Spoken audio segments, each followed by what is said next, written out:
esto ya está guardado en sus neuronas. Lógicamente, aquí hay personas que desarrollan habilidades más rápidamente, otras que un poquito más lentos. Eso no significa ninguna diferencia, es cuestión de habilidades. Lo importantísimo es que lo podamos hacer bien, que tengamos excelentes resultados. Y eso buscamos para cuando estamos haciendo todas estas cuestiones. Me gustaría que leyeran lo que está ahorita en pantalla para que, no sé, estas situaciones uno viene y en la vida pues siempre hay que tener algunas cosas que tiene que ir conforme el tiempo la va permitiendo. Atesorar es bueno, pero atesorarlo con conocimiento es mejor. Y sobre todo valorar a todo aquello que nos permita a nosotros cada día ser mejores. Muy bien, los signos vitales pues tiene que ver mucho con el hecho propio de qué es lo que nos dice, de qué significa, cuál es la característica importante del por qué esto tiene una relevancia tan importante en el ejercicio de esta profesión. Sencillamente porque le dicen qué condiciones está el paciente. Si usted hace una mala valoración de los signos vitales, lógicamente no va a tener un panorama claro de cómo está ese paciente. Si usted viene y le toma la presión arterial y por alguna razón usted no está bien entrenado para hacerlo, dice, no, 120-80 y el paciente tiene 80-40, es un angelito que ya va apuntado suyo en su expediente. Entonces, esto es la situación cuando no estamos en situaciones de emergencia. Estos signos vitales tienen que ser al dedillo, tienen que ser lo más exacto posible y uno tiene que ser lo más honesto posible. Si yo no los puedo detectar, no los puedo detectar. Por favor, alguien más que venga y mire a ver si él los escucha. Lógicamente hoy tenemos muchos aparatos electrónicos, pero la palabra es clara, electrónicos. Entonces pueden tener una falla, equipo, luz, energía, calibración, lo que sea. Entonces nunca es sustituto por el hecho mismo de los oídos, un buen estetoscopio, una buena habilidad. Y si ustedes cuando estén en su práctica social se van a ver de que uno dice los quiero manuales. Entonces uno va aprendiendo eso porque no solo es el equipo el que es la verdad. Que hay de equipos, hay equipos baratos, hay medios baratos, hay caros y hay muy caros. Entonces, eso es otra cosa importante. Un monitor va a depender la marca, va a depender el modelo y va a depender de quién lo usa. Entonces, un aparato puede tener fallas no solo por aspecto de energía, ¿no? Que puede tener fallas por apreciación, instalación por parte de quien lo maneja. Entonces, ahí es donde radica esa importancia. Estos equipos, pues ustedes pueden ver, ahí le dan tremendamente bondades, le da cuánto tiene cardíaca, cuánto tiene oximetría, cuál es la frecuencia respiratoria, cuál es su presión arterial, cuál es su presión arterial media, qué temperatura tiene. Los rangos, un monitoreo que le puede dar trazados en B1, B2, B3, B4, una impresión de lo que usted quiera. Entonces, estos equipos increíblemente sustituyen muchas cosas. ¿Qué los hace? Darles un panorama claro de cómo está el paciente, porque es lo que andamos buscando nosotros. Una levantadita de ojo, usted tiene claramente cómo su paciente está, pero muchas veces... Pero estos son hospitalarios. Si usted va a tener uno de estos en su consultorio, de maravilla, ¿de acuerdo? Hay $20,000. Pero si no lo va a tener, no que a usted le va a tocar usar un esfigmomanómetro, un estetoscopio, pues a pulirlos, ¿de acuerdo? Entonces, todas estas acciones tienen que ver con las características propias de cada uno de los equipos.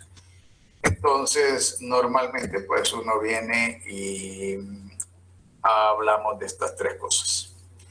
Pero hoy ya se incluyen otras acciones en los signos vitales, ya no solo el pulso, ya no es la presión, la temperatura, frecuencia respiratoria. Hoy con las enfermedades respiratorias hablamos de oximetría, ¿de acuerdo? Entonces los oxímetros vienen ya cumpliendo una función importante que nos dicen a nosotros cuál es la captación de oxígeno y cuál es el parámetro en sangre. Y es otra situación propia que nos abona en el caso de que un paciente su cuadro sea netamente respiratorio. Entonces, nosotros venimos y estos son los objetivos de los signos vitales. ¿Qué condiciones está el paciente? vaya guardando ya en su haber el hecho de que cuando decimos clínico es signos y síntomas. Clínico, signos y síntomas. Entonces, la otra cuestión es que también le ayuda a determinar exactamente qué podría tener el paciente. Y qué reacciones tuvo, todas las implicaciones que esto hizo para mejorar el paciente, si fue que mejoró, fue que empeoró, no hubo ningún cambio. Entonces, todas esas determinaciones las podemos hacer a través de los signos vitales. El problema está en el hecho de cuándo hacerlos, cómo hacerlos y de qué manera hacerlos y cuál es la forma correcta. Cuando usted está en una sala de emergencias, usted tiene que hacerlo las veces que sea necesario. No es cada 4 horas, cada 6 horas. Nosotros un monitor, afortunadamente ese monitor que vieron usted lo puede programar y no tiene que estarlo tocando él solito, usted lo programa para 15 minutos, signos vitales, él solo se activa y usted solo está llevando un control propio y acercándose a 15 minutos y el aparatito él solito le va actuando de manera precisa en qué condiciones está el paciente. Este es el equipo mínimo que deberíamos de tener, de acuerdo a un esfigmomanómetro, un estetoscopio, un termómetro, un bajalenguas, un martillito de reflejos, de acuerdo, un poquito para pupilas. Entonces, lógicamente, estos hay de las características que usted quiera. La presentación está en base a lo ideal, cómo hacer una turna de signos vitales, ¿de acuerdo? Las bandejas o una mesa de mayo, pues, como estamos en una clase, yo tengo que ponerlo, porque eso es lo que dice la literatura. Pero en el catarino, las mesas de mayo son poquitas, las bandejas son poquitas, y si las hay, pues se ocupan para otras cosas. Entonces, normalmente usted viene y todo este equipo, el que usted está teniendo uso, de acuerdo, hoy, todos los muchachos sustituyen el reloj por un celular. Bueno, va a depender, ¿verdad? Pero normalmente, como uno en situaciones de emergencia no puede estar con un minuto viendo el celular, tocando sangre, fluidos y con el met. En cambio, si anda un estetoscopio con un reloj con segundera, con agujas, que a la gente tampoco no los usa, entonces se vuelve un poquito más práctico, pero es cuestión de habilidades. Luego, pues usted tiene que tener cómo esterilizar el equipo previo y post, después de que es utilizado. Y de esa manera, pues nosotros vamos a ir teniendo el equipo correcto, de acuerdo. Hoy hay aditamentos como las mascarillas y los guantes. Antes no eran necesarios, hoy pues sí ya son extremadamente necesarios. Los guantes, lo hemos hablado, los guantes podrían ser de protección o podría ser un pomite. Entonces todo va a depender si estamos en la capacidad correcta para calzarlos y en la capacidad correcta para retirarlos. Entonces, ahí vamos a comenzar el hecho de cómo tomar los pulsos, qué significa el pulso, qué manera se toma, a dónde es el ángulo correcto. Entonces, usted ahí donde está, usted ve cómo tiene el dedo índice y cómo tiene el dedo medio. El dedo índice tiene apretando la parte y luego la otra palpa el pulso con su cuarto dedo como tercera referencia. Entonces, eso se hace suavemente. Entonces, la idea es que todos se busquen su pulso ahorita radial y me dicen cuánto lo encontraron o si alguno tiene dificultad para entrarlo. Y si tiene alguien a la par que le puede prestar la mano, pues mucho mejor todavía para que intercambien la experiencia y la imagen dice claramente cómo usted la va a tomar. Aprieta un poquito con el dedo índice, luego viene y palpa con el dedo medio y usted va a sentir de qué manera usted hace la onda de acuerdo para la toma de signo de pulso. ¿Ya todo lo hicieron? Perfecto. ¿Listo? ¿Qué frecuencia tienen?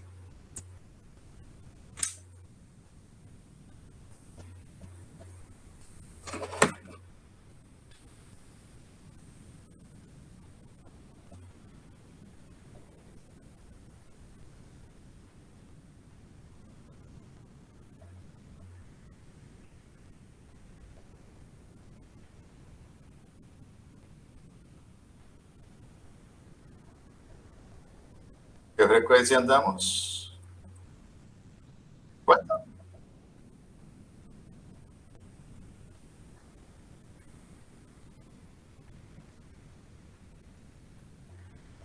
Sí, igual a mí me salieron 74 latidos por segundo. Ve por minuto. Por minuto. ¿Hay alguien que le salieron menos de 60 o alguien que le salió arriba de 100? Yo tengo 85, doctor. 85, muy bien. ¿Hay alguien que tenga una situación más alarmante? 86 me salió.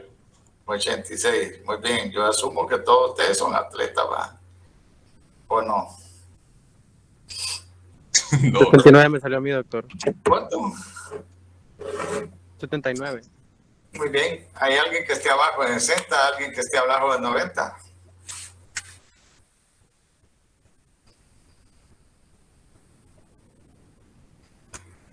Bueno, no sé, a los demás les gusta que me vaya a la listita, no los acostumbramos de manera voluntaria. Muy bien, encuéntrese este otro pulso, de acuerdo, el carotidio, al lado del esternocleidomastoideo, y utiliza la misma técnica, dedo índice, dedo medio, y miremos a ver qué tal se le encuentra. Este pulso es importantísimo aprender a manejarlo porque toda reanimación cardiopulmonar, por lo general, este es el área donde se recomienda, ¿de acuerdo? Y el femoral, que también es otro pulso muy fuerte, pero este está más cerquita del corazón. Y a la guía de la AJA, esto es lo que dicen.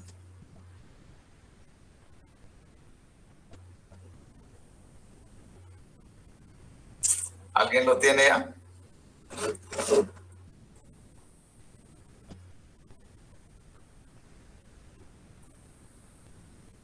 $80 de nuevo. Perfecto, y está, lo palpó con libertad, tranquilo y todo eso. Sí.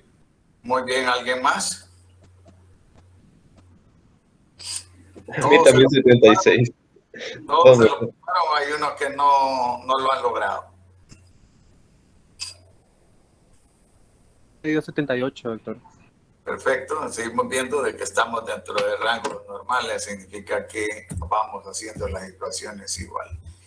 Entonces, normalmente uno siempre tiene que andar un lápiz y papel, ¿de acuerdo? Para anotar todos estos signos vitales. Si usted está en una sala, hace un solo recorrido, no se va a acordar de los signos vitales de cada una persona que esté en la cama. Entonces, si lo va a ir haciendo paciente por paciente y apuntando directo al expediente, pues son otros 20 pesos, pero va a depender de sus habilidades.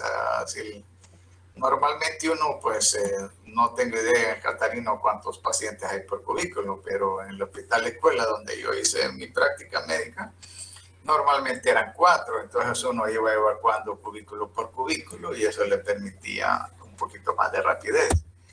Entonces, todos estos equipos son necesarios para que nosotros vayamos teniendo una acción propia de cómo se determinan estos signos, y eso hace que nosotros vayamos agarrando la experiencia necesaria para ir aprendiendo a tomar estos datos. Lógicamente, hay personas que tienen mayor sensibilidad y otros que tienen menos sensibilidad en los dedos, y lógicamente hay veces oportunidad de ver cuando hay arritmia, cuando hay bradicardia, cuando hay taquicardia, cuando está un punto firme, cuando es filiforme, cuando es intermitente. Entonces son cosas que uno va aprendiendo en el camino a desarrollar, pero uno tiene que ir aprendiendo a tener ese tacto. Escuchen bien los que están conmigo. Su dedo pulgar con su dedo índice y trate de determinar si usted es capaz de sentir ese pulso ahí entre los dos dedos. Los pulpejos de los dos dedos sensiblemente rozándose suavecito, y determine si es capaz de sentir eso. ¿De acuerdo? Concéntrese. Y esa delicadeza entre el pulpejo del pulgar y el dedo índice, y mire y me dice si es capaz de sentirlo.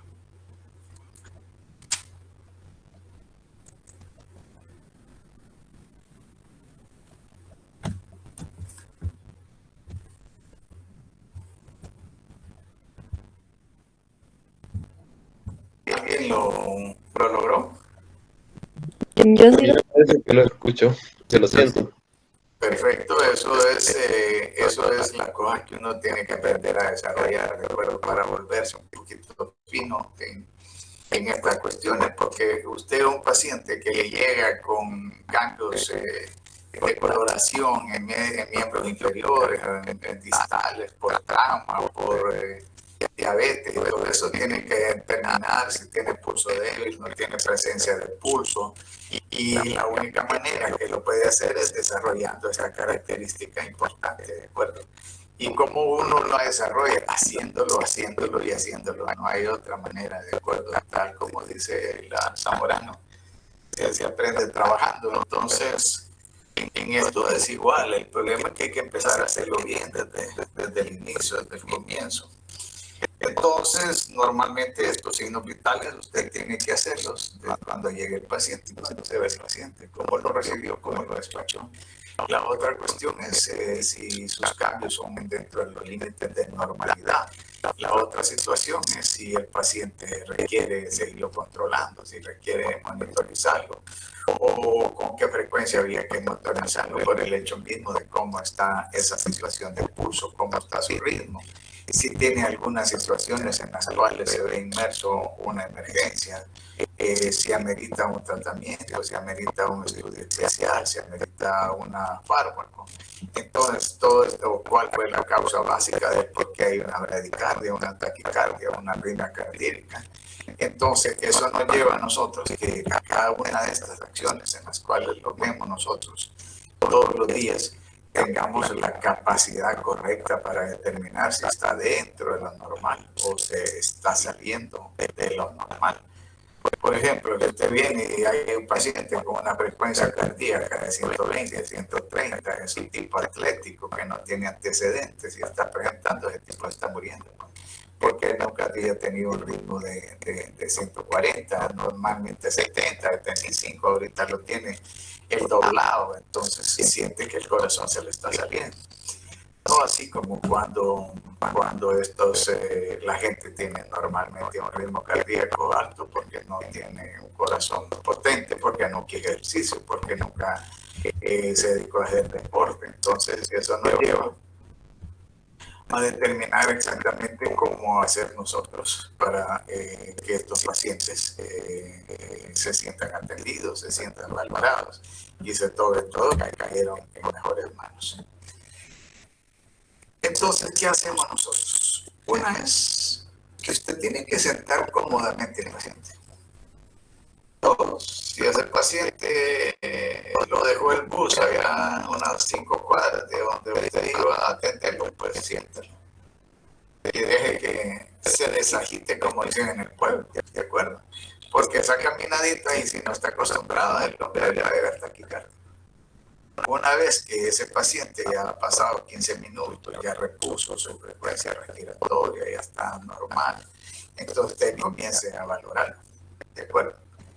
Y normalmente nosotros nos vamos a pulso radial, pero usted puede tomarlo en muchas áreas donde va a tener, de acuerdo a la misma información. Por ejemplo, lo puede buscar en la política, lo puede buscar en los médicos, lo puede buscar en el temporal, lo puede buscar en la axila, lo puede buscar en la femoral. Es decir, hay tantos pulsos distales que usted tiene la opción de irlo buscando dependiendo de las características del paciente o las necesidades del paciente o la condición clínica en la cual llegó el paciente. Entonces nosotros tenemos que ver, y lo podemos hacer de otra manera, para ver si el pulso periférico concuerda con el pulso cardíaco. Entonces usted viene, pone sus dedos en el pulso radial y pone su estetoscopio en el ápice del corazón. Y usted va a determinar si ese pulso que siente en los dedos es el mismo que se está dando en el corazón. Entonces son otras situaciones que usted tiene que ir determinando dependiendo de las características clínicas del paciente o qué condiciona el paciente. ¿Por qué? Porque también eso, como dijimos al inicio, nos va a empezar a dar determinación de qué enfermedad podría tener el paciente. Aparte de eso, hay pacientes que tienen medicamentos para regular su frecuencia cardíaca. igual a los pacientes que usan marcapaso, si está regulada electrónicamente su frecuencia cardíaca. Entonces usted tiene que preguntarle al paciente si usa medicamentos, si usa marcapaso, porque si usa marcapaso el corazón va a funcionar al nivel que el marcapaso está establecido. Si tiene 64, 60, 70, 72, 76, y todo va a depender de las necesidades fisiológicas del paciente. Entonces, todo esto nos lleva, de acuerdo a tener un montón de acciones en las cuales nosotros, como hemos venido diciendo, tenemos que ver características del pulso. Uno es la frecuencia, dos el ritmo y qué tan fuerte es eso, qué tan débil usted la parte. La otra situación, en qué condiciones usted hizo la toma de pulso, sentado, acostado, ¿de acuerdo? Y la otra situación es que usted tiene que venir y recordar exactamente el hecho de que un paciente tenga una alteración propia de pulso. Entonces ahí hay un diagramita, una imagen perfecta en la cual vemos nosotros de qué manera tomamos el pulso y el cual debe pegar a una superficie dura para que cuando se dé la onda, esa onda venga y usted la pueda determinar y la pueda palpar con su dedo índice. Entonces eso viene y nos da rangos, nos da valores. Luego estos rangos y valores pueden variar. Y pueden variar de que dependiendo la literatura en la que usted se está agarrando. La otra cuestión es que pueden variar dependiendo el paciente. Si es un paciente atlético, si es un jugador de fútbol que juega 2-3 horas diarias de práctica, es un gimnasta, es una persona que corre 5 kilómetros, 10 kilómetros diarios. Entonces no va a ser como uno que solo pasa sentado viendo Netflix y entonces y echándole galletas y palomitas de maíz y Coca-Cola con donas. Entonces todas esas grandes diferencias también tienen que ver con la frecuencia, pero y por eso están los rangos y los rangos de normalidad. Entonces, en la medicina, recuerden que todo está basado en rangos, no está basada en valores absolutos. 60 no es un valor mínimo normal, pero hasta 90 decimos que ese rango de 30 frecuencias de latidos por minuto está dentro de los rangos de normalidad. ¿Por qué? Por lo que hemos explicado anteriormente. ¿Qué hace el paciente? Entonces, por eso está el hecho de dónde para arriba se considera una taquicardia y de dónde para abajo se considera una bradicardia. Hay pacientes que tienen 50 de frecuencia cardíaca y no es una bradicardia, sencillamente un paciente de atleta de extremo, de que tiene un corazón que tiene un inotropismo tremendo y con esas 50 pulsaciones oxígeno suficiente a todo su cuerpo. Entonces, si corre 2 horas y ese hombre lo más que le va a la frecuencia cardíaca es 70, 75. ¿Por qué? Porque su corazón bombea suficiente. En cambio, yo los pongo a correr a ustedes ahí, probablemente en 3 minutos tienen 120 de frecuencia cardíaca y algunos ya están pálidos y sudorosos. O no sé, pero no los conozco si son atletas, pero los grupos anteriores que he tenido, solo cuando uno les dice que va a hacer ejercicio ya están pálidos y sudorosos. Entonces, esa valoración del paciente, es obeso, es delgado, es atlético, hace ejercicio, no hace ejercicio, toma medicamentos, no toma medicamentos, padece alguna enfermedad, no padece, todos los valores varían los rangos de normalidad.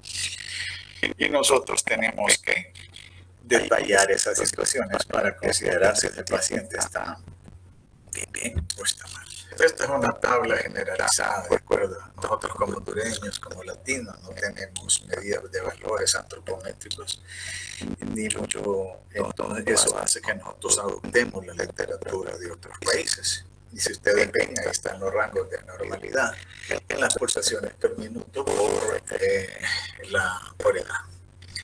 Entonces, esto pues hay que memorizarlo.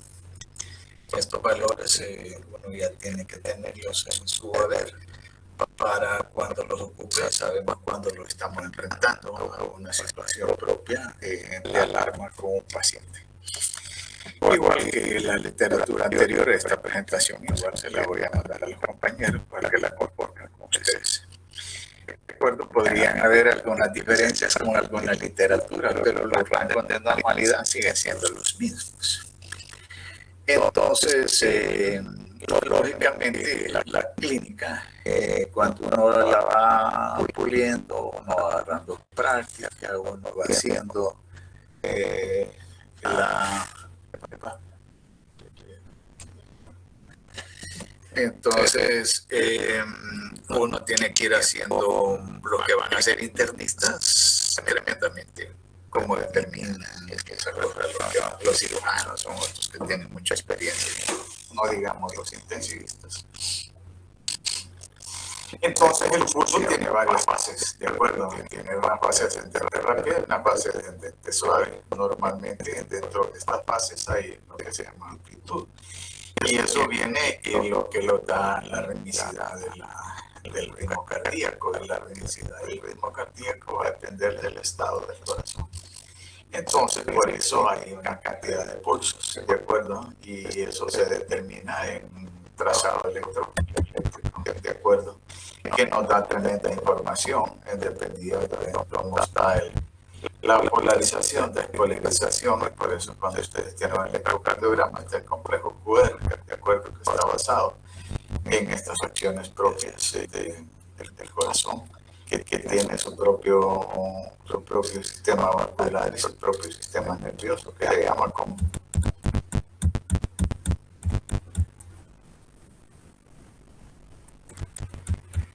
¿Cómo se llama el sistema nervioso del corazón? Sistema de regulación intrínseca cardíaca. No, el nombre de las ramas de todo el corazón. Bueno, el nodo sinusal, el nodo auricular. Muy bien, y esos son los que, y eso se conducen a través de que ese ritmo que viene, tiene el nódulo sinoauricular, comienza el efecto eléctrico que traduce a través de... El efecto eléctrico que se traduce a través de las contracciones. No, la contracción es un efecto de la acción eléctrica, que esa acción eléctrica es responsabilidad de qué. A ver de qué se conduce. ¿Cómo se llama? De las leyes. De las leyes, perfecto, que se divide en qué. En la fibra de Purkinje. Termina con las fibras de Purkinje, pero el ATGIS tiene dos divisiones. La rama anterior y posterior. Sí, o rama derecha y rama izquierda. Entonces, eso es importantísimo. ¿Por qué? Porque hay enfermedades propias que afectan el sistema nervioso cardíaco y por eso tienen alteraciones del ritmo, da cardiomegalia, por ejemplo, una enfermedad de Chagas. Entonces, ahí es donde deriva de estas situaciones el por qué es tan importante la formación de un médico, ¿de acuerdo? Por eso le dan primero aquí en Honduras español, matemáticas, para que pueda sumar y contar cuando recibe visto bastante. Luego cae a las morfológicas para conocer todo el detalle orgánico del cuerpo humano. Luego pasa a las fisiológicas para que miren cómo se ejerce la función normal del cuerpo humano. Luego pasa a las fisiopatologías para determinar cómo un pulso en el cuerpo en condiciones ya no normales. Luego pasa a semiología para conocer todo lo que son signos y síntomas y cómo examinar a un paciente. Luego la farmacología para saber cómo interviene en un cuerpo a través de su farmacocinética y su farmacodinámica. Luego la patología, que lastimosamente ya ustedes no reciben patología estructural, ni patología anatómica, ni patología clínica. No, solo tienen una patología general, entonces eso es otros 20 pesos. Luego pasan las clínicas para que toda la investigación del proceso de competencias se vea reflejado en cómo usted se desenvuelve ya en quinto año a través de sus diferentes pasantías. Entonces, ahí es donde radica el hecho que uno tiene que tener amalgamados estos conceptos, ¿de acuerdo? Porque así es como uno lo va a ver cuando está allá, si no, se vuelve netamente no fisiológica, ¿no? Que, ¿cómo se llamaría el término? Repetitivo. Entonces, los pulsos, pues, tienen nombres, ¿de acuerdo? Y cada uno de esos pulsos tiene su característica propia. Hay personas que son capaces de detectarlo, pero eléctricamente uno puede ir viendo y luego corroborarlo. Entonces, ahí estamos viendo un pulso hipocinético, y hipo quiere decir todo es bajo de acuerdo a un núcleo pequeño. Y normalmente lo que hay es una disminución del volumen en la expulsión, y sencillamente porque hay algún proceso de resistencia. Luego tenemos otros pulsos que nos van permitiendo a nosotros, como el anacroto, que es un pulso lento, ¿de acuerdo? Y si nosotros lo vemos en el trazado, ahí tiene descensos propios en la onda, y eso trasciende en el hecho electrocardiográfico de sospechar de que haya una alteración a nivel del aórtico. Entonces, estas son las características que nos llevan a por qué la trascendencia y la importancia de tener todos estos pulsos. De alguna manera, pues los estamos viendo de orden generalizado, no tanto en detalle, ¿de acuerdo? Porque no voy a exigir esto, ¿de acuerdo? Voy a exigir que usted sea capaz de identificar los pulsos periféricos en un paciente. Pero no le voy a decir cuándo es un parvo tardío, o cuándo es un parvo temprano, o cuándo tiene un pulso hipercinético, y por qué características se presenta, y cuándo hablamos de esa característica, porque, bueno, aún no tenemos experiencia para ecos, y entonces ni para electros. Entonces, eso hace que la idea es que para que vean ustedes qué tan hermoso es esto, porque no es sencillamente solo poner el dedo en el radial y decir que tiene 70, ¿no? Que cada uno de esos pulsos tiene características importantes, el cual nos va haciendo sospechar el por qué el paciente podría tener algún tipo de la alteración desde el hecho mismo de cómo encontramos nosotros ese pulso reflejado en un trazado eléctrico, y que nos dice a nosotros dónde y de qué manera podría tener alteraciones severas, de acuerdo, en su condición clínica, y que podría incluso amenazar su vida. Entonces, cada uno de estos pulsos vemos nosotros que tiene una connotación clínica, que cuando vamos descubriendo las habilidades o las competencias para poderlos identificar, eso nos va dando a nosotros una acción propia del órgano responsable de esto, como es el corazón. Entonces, lógicamente que hay pulsos que sí nosotros vamos a tener que empezar a aprender, ¿de acuerdo? Hay situaciones de pulso en las cuales todos estamos obligados a determinar, por ejemplo, cuándo es un pulso débil, cuándo es un pulso fuerte, cuándo hay una bradicardia, cuándo hay una taquicardia. Entonces, esos toditos los tenemos que aprender a hacerlo. No es cuestión de que nosotros solo tenemos que aprender a contar cuántos latidos hay en un minuto, ¿no? Que tenemos que ser capaces también que cuando hay una alteración del ritmo cardíaco, sencillamente solo porque tenemos el pulso, y eso usted va a ver que cuando pierde la regularidad de la frecuencia y usted lo está palpando con su dedo, entonces hay una alteración en ese ritmo, y eso es importantísimo. ¿Y cómo lo logramos? Pues sencillamente el hecho que usted va a estar practicando. Vemos nosotros que cuando un paciente tiene pérdida de líquido severo por diarrea, por vómito, por hemorragia, por tercer espacio, entonces usted va a empezar a tener un pulso paradójico. Ahí sí nosotros tenemos que ir viendo de acuerdo y sospecharlo y estar seguros de que ese pacientito tiene esta característica de este pulso, y eso pues hay que detenerse a tomarlo. Como repito, no vaya a coger ansiedad como un pacientito, como un alumno que estuve la vez pasada, porque que cogía ansiedad de todo, y hasta después me di cuenta que tenía tratamiento especial. Entonces, no, esto es un proceso de adiestramiento, un proceso de aprendizaje, en el cual cada día que tengan oportunidad van a ver, por ejemplo, este pulso paradójico lo vemos muy frecuente en las pericarditis, ¿de acuerdo? En los EPOC, en un shock hipovolémico por cualquier causa, ¿de acuerdo? Pacientes que tienen, que hoy es frecuente ver tromboembolias pulmonares por la situación del COVID. Hay pacientes embarazadas que tienen algunas condiciones propias, y la otra cuestión son los que comen muchas baleaditas y Coca-Cola y donas, ¿verdad? Que tienen bastante adipocitos. Entonces, una obesidad mórbida puede también dar esta situación. Lo importante es que nosotros comencemos a detallar de acuerdo en esta manera. Ustedes comenzamos la clase atendiendo esta característica y ahí descubrimos la teoría del pulso radial. Entonces ya esto pues ya lo hicieron, ya lo tomaron, ya saben cómo hacerlo, ¿de acuerdo?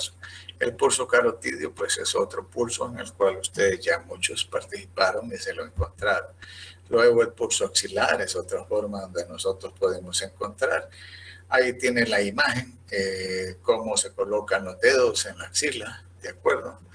Ahí va a depender las características del paciente o la necesidad de buscar ese pulso porque no lo encontramos en otro lugar o vemos una alteración en su mano y queremos saber si la alteración se produce antes de llegar a la mano o comienza el taponamiento desde lo que es el brazo. Y entonces por eso es importantísimo conocer todititos estos pulsos, porque si usted tiene una mano violácea, pulso débil radial, entonces si váyase arriba pues, para ver si el problema comienza desde arriba o comienza estrictamente en la mano. Luego tenemos el pulso braquial, que es otro de los pulsos que buscamos. Entonces tiene un minuto, ahí tienen la imagen y me dicen si se la encuentra.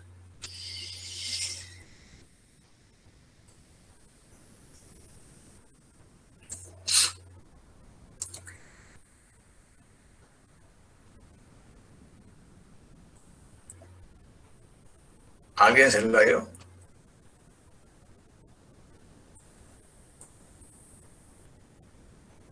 Yo me la llevo, doctor, ahorita me la voy a tomar.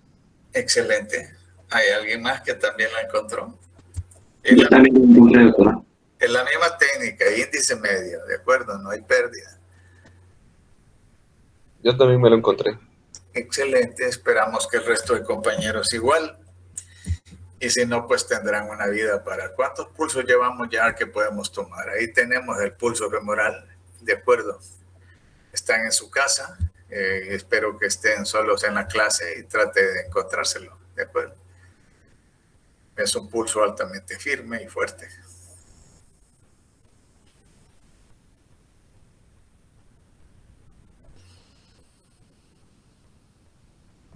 Excelente. Muy bien, ya pues necesita un poquito más de entrenamiento, de acuerdo. Y uno casi siempre, el por qué lo busca, pues porque cuando tiene alteraciones a nivel de miembros inferiores, entonces el pulso popliteo, entonces vemos nosotros que es otro. Cada uno de ellos te reviste una tremenda importancia clínica, de acuerdo, dependiendo de las características del paciente. Este pulso, si es el pulso pédico, es obligatorio que lo conozcamos. No sé si están en chancletas o están con calcetas o de qué manera, pero si alguno tiene la delicadeza o el entusiasmo o quiere encontrárselo, pues allí vea la parte donde tiene que buscarlo y como igual manera índice dedo medio. Entonces vemos nosotros cuántos pulsos periféricos, a qué nivel del cuerpo humano, cuántas áreas podemos determinar. Entonces cada una de ellas reviste una tremenda importancia porque nos lleva al conocimiento de cómo está la situación distal o cómo está la situación general del paciente. Entonces ahí viene el tibial posterior, es otro pulso que también lo vemos y lo utilizamos, de acuerdo, dependiendo, y insisto de nuevo, la condición clínica del paciente que andamos buscando. Y si usted no le encuentra ninguno, pues ahí preocúpese. Entonces ahí tiene una imagen de todos los pulsos periféricos en los cuales usted puede buscar información. Así que ahí tiene 2, 4, 5, 8, 11 lugares en los cuales usted puede buscar un pulso periférico. Entonces, esa es una de las características propias cuando nosotros venimos y estamos buscando esta información. ¿Qué alteraciones puede tener el pulso? Pues una taquicardia. ¿Qué otra situación puede tener el pulso? Una taquicardia. ¿Qué otras alteraciones tiene el pulso? Una bradicardia sinusal. ¿Qué otra situación podría tener? cuando tenemos bloqueos cardíacos. Entonces los bloqueos vienen y dan pulsaciones tremendamente bajas y eso compromete el estado de alerta del paciente. Lógicamente hay que colocar un marcapaso para que nosotros podamos tener. Entonces, esa es la trascendencia importante de que usted pueda vigilar y tomar estas 11 características de pulsos periféricos para que clínicamente usted tenga las competencias necesarias para determinar eso. Otro signo vital que nosotros tenemos que saber tomar, pues, es la presión arterial. Entonces, normalmente, pues, aquí lo que hay es la fuerza que hay y que la sangre ejerce de acuerdo cuando el corazón bombea y esta fuerza trasciende a nivel de las arterias. Y eso mide la resistencia a ese nivel de flujo sanguíneo. Y entonces, que pueden haber cambios, sí pueden haber cambios. ¿Y por qué se da? Pues va a depender de acuerdo del ciclo cardíaco de cada una de las personas. Entonces, ¿qué vamos a necesitar para tomarlo? Pues sencillamente el signo-manómetro. Y si no tiene signo-manómetro, si no tiene estetoscopio, ¿será que la puede tomar? Pregunta. ¿Se podrá tomar una presión arterial solo con el signo-manómetro? Sí se puede, doctor, viendo las oscilaciones de la aguja dentro del ritmo. Muy bien, ¿y qué más? Para confirmar que esas oscilaciones de la aguja sean reales, ¿qué otra más tendría que hacer usted? Se puede sentir también, ¿verdad? Exactamente, lo puede palpar, porque si usted ve el concepto, dice, es una medida de la presión que ejerce la sangre sobre las paredes arteriales en su impulso a través de las arterias. ¿En qué medimos a través de las arterias? La frecuencia cardíaca. Entonces, cuando usted el esfigmomanómetro lo que hace es parar esa frecuencia cardíaca, ¿de acuerdo? Entonces, cuando esa presión sobre esa arteria se vence, usted siente el primer toque y ese primer toque es el que significa la presión arterial sistólica. Luego viene y esa si continúa venciéndola y cuando usted ya no se vuelve palpable, entonces significa que es su diastólica. Entonces, que el estetoscopio lo hace correctamente, que bien, pero también tenemos que aprenderlos y esa es una situación propia, personal. Una vez un estudiante me dijo a mí, no, doctor, yo no le miro trascendencia a esto, ¿qué tanto? Y yo lo voy a ir a la enfermera y pues dame los signos vitales. Ah, qué bien. ¿Y para qué yo voy a esforzarme? Me dice, bueno, le digo yo, está bueno, ¿qué vamos a hacer si usted va a ser doctor de enfermeras? Entonces, afortunadamente no se graduó. Entonces, no, uno para poder corregir tiene que saber hacer las cosas, si no, no puede corregir a nadie. Porque solo porque soy jefe no significa que sepa. Se lo pusieron ahí de jefe, pero nadie sabe si puede o no puede, si está capacitado o no está capacitado. En cambio, nosotros los mortales tenemos que tratar de hacer las cosas normalmente. ¿De acuerdo? Entonces, ahí tiene el equipo casi siempre, como repito, por asuntos de clase, hay que mencionar todo eso. La bandejita, el tensómetro, el estetoscopio, nunca olvide el papel y el lápiz. Dice el proverbio chino que más vale una tinta débil que una memoria reluciente. Entonces, y aparte de eso, con nuestras técnicas, nuestras enfermedades actuales, de transmisión, entonces la algodón y el alcohol no debe fallar para esterilizar el equipo y luego todo lo que vaya a utilizar usted lo tiene que desechar, ¿de acuerdo? Entonces ahí ven ese estetoscopio, ese esfigmomanómetro bonito, ¿de acuerdo? El cual usted, me imagino ya que ya compró el suyo y el suyo debe ser más bonito.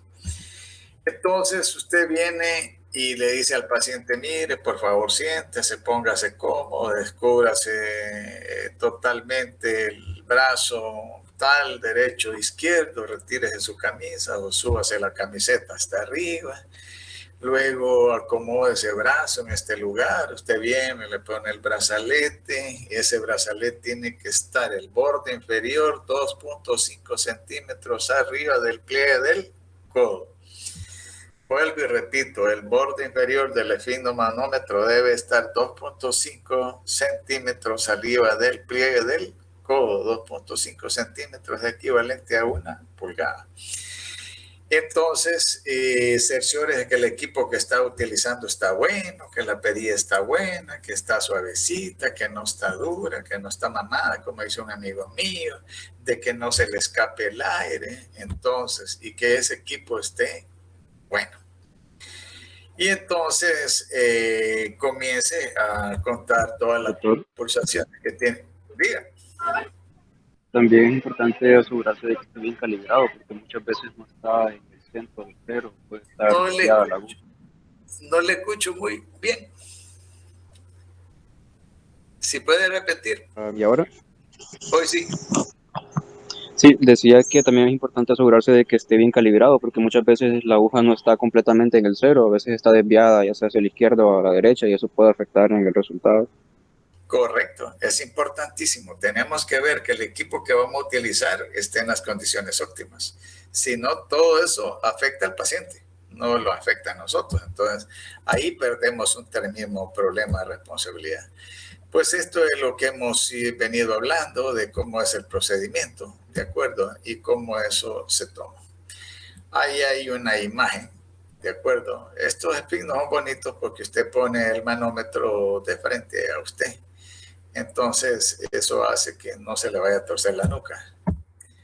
Y entonces, ahí vamos viendo todas las cuestiones que usted tiene que hacer, ¿de acuerdo? La otra cuestión es cómo van colocadas las mangueritas. Tiene que ir paralelas y en medio de la vena en la cual usted va a colocar su diafragma para no tener apretado. Trate no de hacer presión del diafragma sobre el lugar donde va a echar el pulso, porque eso podría crear una burbuja de aire y esa presión darle un falso resultado. Aparte de eso, nunca ponga el brazalete sobre ropa. Póngalo directamente ajustado a la piel. Y es decir, ajustado. No tiene que ir ni apretado ni flojo. No que bien ajustadito, flush, como dicen. Entonces, y cuando el manómetro, colóquelo en una posición en la cual usted pueda verlo tranquilamente. ¿De acuerdo? Luego, póngase el estetoscopio correcto. Una vez un estudiante bien, no, doctor, es que mi estetoscopio tanto pisto que no me sirve, mire que no me alcanza para poner. Y es que el hombre se lo estaba poniendo como que eran audífonos, pues, con la cosa para arriba. No, hombre, le digo, solo tiene que bajarlo, mire, ve, y estas cositas van para abajo y mire, va a ver que ya le va a alcanzar. Entonces, tranquilos, tenemos que aprender a ver cómo es la situación propia de la utilización de esto. Entonces, ahí vamos aprendiendo, ahí vamos aprendiendo. Lo importante es que nosotros vengamos y lo hacemos correctamente desde la primera vez, como dicen los japoneses. La calidad dice que está basada en hacer las cosas muy bien desde la primera vez. Entonces, palpe y busque la arteria braquial. ¿De acuerdo? Luego que la haya identificado, ahí va a poner su diafragma en su estetoscopio. Luego verifique que la perilla de su esfigmo no está atascada, que no está dura, no que está al toquecito, al llegue, que solo la toque y se vaya abriendo despacito, no que después tiene que ir a buscar hasta una tenaza ahí para darle vuelta, ¿no? Esa hay que mantenerla bien ajustada, no se aprieta tan fuerte. Luego vaya ajustando la perilla, vaya apretándola y no la va a llevar a pasear, aparte de que el paciente no echara un grito de tanto que lo apretó, pues. Si es un paciente que no tiene problemas de presión arterial, 140, 150, que lo lleve suficiente. Si es un obeso, pues sí, que es hipertenso, ahí sí tiene que ponerle cañaña. Y la otra cuestión es la siguiente, los esfigmomanómetros igual que la ropa, y es M, L, X, XL, 2X, 3X, 4X, 5X. ¿Por qué? Porque hay gente extremadamente gorda, entonces los esfigmomanómetros que nosotros compramos de uso regular son para gente con peso y talla normal, ¿de acuerdo? Pero a usted a los hospitales le va a llegar que el fino que tenemos le sirve para ponérselo en el dedo gordo del pie, son extremadamente obesos. Entonces, esa es otra condición propia y hay esfigmomanómetros pues que no tienen tela adhesiva, ¿no? Que lo que tienen es que es bien larga y uno tiene que amarrarlo como que es turbante. Y esa es otra técnica que hay que ir aprendiendo cuando ya estamos en hospitales. Entonces, los brazaletes en los hospitales, pues hay neonato, hay lactante menor, lactante mayor, hay preescolar, hay escolar, adolescente, adultos. Y los adultos se dividen en S, M, L, X, X y las tomas de X. De acuerdo, dependiendo de la talla del paciente, porque no le va a poder tomar la presión arterial también. Entonces son situaciones propias en las cuales nosotros vamos determinando la experiencia de qué tipo de esfigmomanómetro. No sé si usted puede ver el brazalete del que compró o del que va a comprar, si es propia para el grosor del brazo normal de las personas. Y como hoy normalmente todo el mundo tiene buenos bíceps, entonces es otro lío. Ahí vamos caminando. Entonces, y si el paciente no tiene brazos, entonces tiene que tomar la presión arterial en miembros inferiores. ¿De acuerdo? Entonces, son otros 20 pesos. Luego, pues, esta es una acción que vamos a ir detallando de manera continua. Y uno, pues, cada paciente que uno va atendiendo, uno va agarrando un poquito más de destreza en el sentido de acomodar el paciente, de descubrir la zona donde vamos a poner el brazalete, el ajuste del brazalete, la colocación del estetoscopio, ir viendo si los brazaletes que tenemos se ajustan a las necesidades del paciente. Y ese es un detalle que poco a poco pues vamos identificando. Y luego exactamente como dónde poner el dedo para determinar el pulso, dónde colocar el diafragma. Hay que acercarse bastante al paciente, entonces hoy hay que andar bien protegido. Y eso es importantísimo y todo tiene que ver también con lo que el compañero decía. Miremos el manómetro, donde está, si tiene que estar correctamente en el cero, ni tirado hacia atrás, ni tirado hacia adelante, porque desde ahí ya tenemos problemas para un resultado real y que sea beneficioso para el paciente. Entonces, ¿qué vamos a encontrar ahí? Pues presiones normales, presiones bajas, presiones altas. Y entonces, y eso es lo que tenemos que hacer nosotros, aprender a determinar cuando existen esos tipos de situaciones, por ende, para darle al paciente su atención correcta, de acuerdo, y su valoración a la hora de su atención. Si está en una consulta externa, pues para establecer un registro de tratamiento y control. Si está en una emergencia, para determinar de qué manera el paciente está severamente afectado, para determinar su ingreso, un manejo externo. La otra situación es que en qué manera está el paciente, si está bien, está mal. Y la otra situación que tiene que verse es el hecho de si ese paciente necesita un monitor para darle seguimiento a su alteración, de acuerdo, dependiendo de lo que hayamos encontrado nosotros en el examen.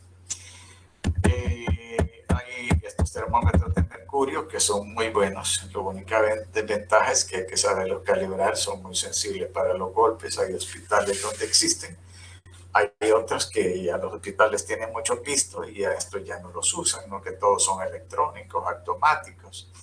Luego tenemos este otro esfigmomanómetro que se conoce con el nombre de aneroide y es muy práctico, de acuerdo, y de las marcas, pues este es un Tycos, que es una de las mejores marcas que hay para equipos médicos, justo con el Wesh. ¿Vale?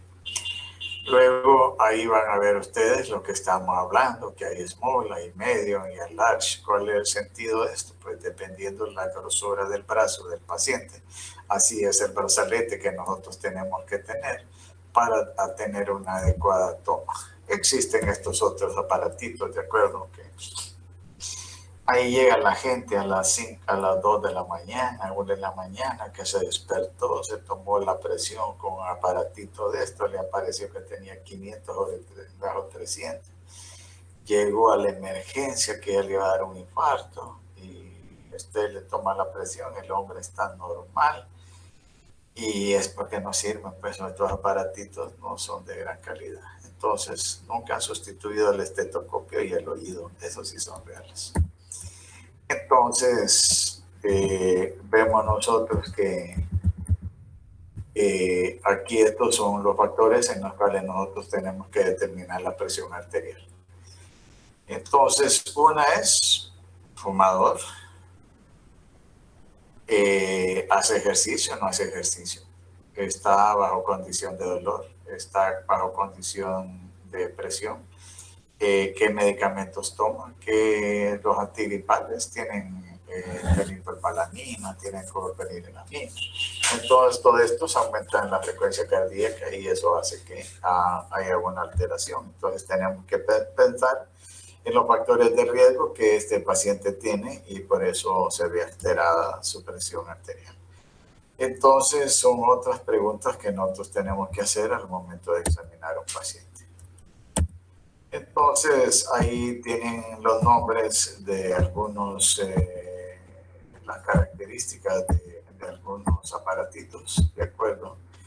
Y en los cuales nosotros tenemos que, este es totalmente portátil, ¿de acuerdo? Y es de mercurio también.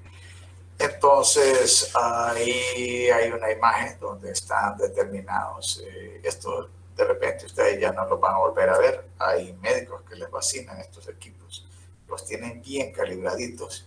El problema es que son de mercurio, puro mercurio, con eso es que eleva la graduación de la presión. Son altamente confiables porque usted lo está viendo y aparte de eso lo está sintiendo. Entonces, uno tiene que vigilar todas estas características de un aparato, si está limpio, está sucio, está bien calibrado, está en la posición correcta, si ha tenido el manejo adecuado, si lo han manejado con los pies o lo han manejado con cuidado, si el brazalete está limpio o si las mangueras no están tostadas, si no tienen fuga, si el manguito está en forma correcta, si la perilla maneja, no se atasca, si la manejilla está correcta. Todas estas situaciones son propias que usted tiene que ver en su equipo. Lógicamente, de ustedes que va a ser mías, entonces estos factores no se van a ver, pero está bien recordarlos, porque de repente pues usted va a caer en un hospital donde hay una demanda de uso de estos equipos y usted tiene que estar seguro que lo que le están haciendo y le van a reportar lo están haciendo con un equipo correcto y por eso lo vemos en obligación de mencionar estas cosas. Entonces, normalmente hay situaciones que tenemos que tomar en cuenta. Una es quién tomó la presión, 2, qué tal experiencia tiene, 3, que si llegó agitado, pues tiene que esperar un tiempo prudencial, cómo la tomó la presión, la tomó sentado, acostado o parado, ¿de acuerdo? La otra situación es si el paciente acaba de comer, no acaba de comer, hizo ejercicio, no hizo ejercicio. La otra situación es si lo hizo correctamente o todo paciente todo doblado en una silla catreca. Entonces, esas acciones tienen que estar determinadas propiamente para hablar de normalidad. Entonces, nosotros tenemos que cumplir con todos los estándares que nos obliga para hacer un entorno totalmente correcto, para tener una toma de signos vitales, no solo por el entorno, no solo por el equipo, sino por la adecuada manera en la que el que va a tomar la presión lo está realizando. Entonces, ahí tenemos algunas situaciones que nos llevan, de acuerdo, a tener problemas de cómo toma. Una es que no sirve el estetoscopio. Dos, que el paciente tenga una frecuencia de alteraciones arrítmicas muy frecuentes. Y la otra es que usted, bueno, no tenga un buen estetoscopio. Entonces, seguimos insistiendo de que el equipo es altamente importante para determinar una buena toma. Y entonces, aparte del equipo, el que lo toma, ¿de acuerdo? Y el que lo toma tiene que tener varios cuidados. Y ahí en la técnica, ahí puede ver en la pantalla, entonces, hasta dónde nosotros tenemos que cumplir de acuerdo con las exigencias para que podamos tener una toma adecuada y correcta. Entonces, el equipo, la instalación, la colocación de ese equipo, la verificación de que lo que estamos utilizando está muy bien, está en condiciones de uso, y el espacio donde vamos a tomar la presión sea el correcto, la colocación del paciente sea correcto, el tiempo de descanso, por si estaba haciendo ejercicio, es correcta. Lógicamente, en una sala de emergencia usted no va a esperar a que le digan, no, venía corriendo, usted tiene que atenderlo como debe, pero en la consulta externa ese su tiempo para tener sus valores correctos. Entonces, eso nos lleva a que nosotros coloquemos ese aparatito en la forma que usted está viendo en la imagen y en la forma en que usted tiene que colocarse ante el paciente para el espacio social. Entonces, lógicamente, a veces uno, cuando tiene alguna duda, toma la presión arterial en ambos brazos. Y normalmente, pues, puede haber una diferencia que no pasa de un rango mayor de 5 a 10 milímetros. Y esto es totalmente normal. La otra situación es cuando el paciente ha estado sentado y se para. Eso puede dar un cambio de presión arterial ortostática y se ve afectado el resultado final de la presión arterial. Entonces, de igual manera, cuando usted viene y toma una presión arterial a nivel popliteo, pueden haber algunas variaciones con la presión arterial tomada a nivel braquial. Entonces, ahí tiene las presiones arteriales normadas por edad, ¿de acuerdo? Y en neonatos, pues ya recién nacidos a términos, y los que no han nacido a término, pues hay unas grandes diferencias. Ahí están. Y los lactantes igual, y su valor sistólico, su valor diastólico. Esto, pues, lógicamente lo vamos a ir detallando de manera práctica. Lamentablemente en niños pues casi no, en la consulta externa no detalla presión arterial, al menos que el niño tenga alguna alteración en un síndrome nefrótico, y ahí tiene que ver, y hay niños también que con presiones arteriales severas por situaciones propias a nivel renal, el paciente hipertenso menor que yo he visto desde 6 meses. Entonces, pero no es esa la frecuencia normalmente es todo paciente mayor. ¿Cuál es el problema que tenemos? Pues que hoy los hipotes son grandes. Hay hipotes de 12 años que pesan 180 libras, 170 libras, miden unos 70, unos 75.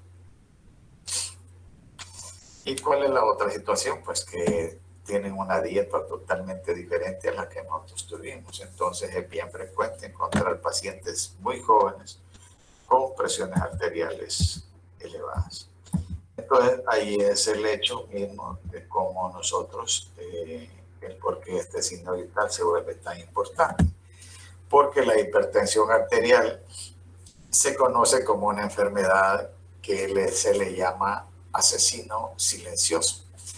¿Y por qué le llaman asesino silencioso? Porque la persona la va tolerando sin presentar sintomatología, pero eso no significa que la presión arterial no siga ejerciendo acción de daño a los órganos diana. ¿Y cuáles son los órganos diana?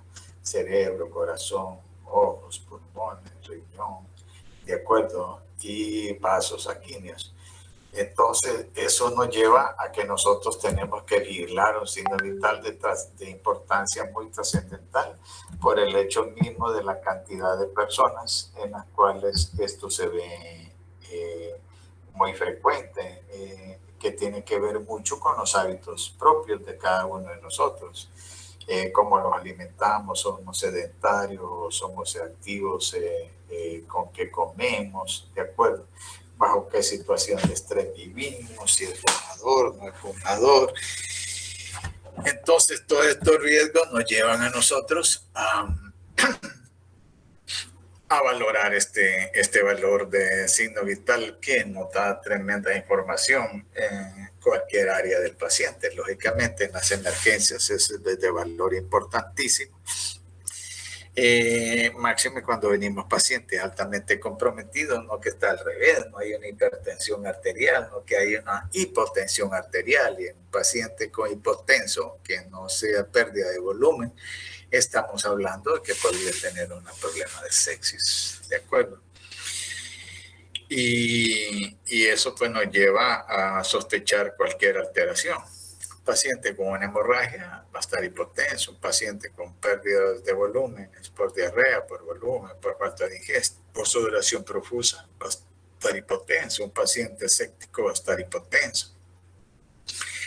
Un paciente álgico, de acuerdo, va a estar hipotenso. Entonces, esa es la situación. ¿Cuándo está normal? ¿Cuándo está normal? ¿Cuándo nos obliga a pensar en una situación en la cual está en riesgo la vida del paciente? Entonces, ahí están los otros criterios, ¿de acuerdo? Y esos criterios, pues, es al revés. Cuando usted tiene una crisis hipertensiva, y es cuando usted, cuando es interno, se pone palidito, ¿de acuerdo? Y ahí sí busca el intensivista y busca el internista o el médico residente asistencial que lo acompaña, pues.